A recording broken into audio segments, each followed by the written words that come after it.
நான் முன்னால பாவத்துக்கு அடிமையாக இருந்தேன். என்னை ஆளுகை செய்கிறதெல்லாம் பாவம். அவன் பாவம் பாவம். நான் எனக்கு ஒரு எஜமான் ஒருவன் இருந்தான் முன்னால. நான் கேட்கிற கேள்விக்கு பதில் சொல்லுங்க. முன்னால நான் பாவத்துக்கு அடிமை. அப்ப என்னுடைய எஜமானுக்கு பேர் என்ன?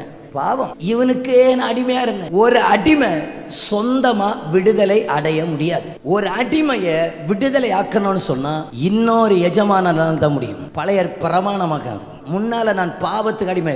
குறிப்பா வாலிப பிள்ளைகள் நல்லா கவனிச்சுடுங்க. நான் சொந்தமாக விடுதலை அடைய முடியாது.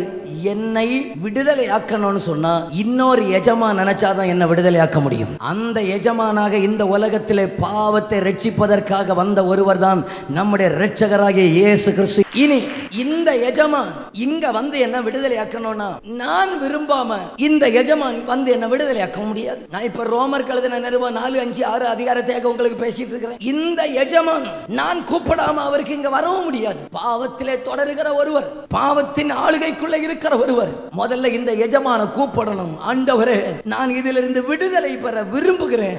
நான் இதிலிருந்து வெளியே வர விரும்புகிறேன். என்னை காப்பாற்றும் என்று சொன்னால் எப்பேற்பட்ட சகதிக்குள்ளே இருந்தும் என்னை தூக்கி எடுக்கிற ஒரு எஜமான் ஒருவர் இருக்கிறார்.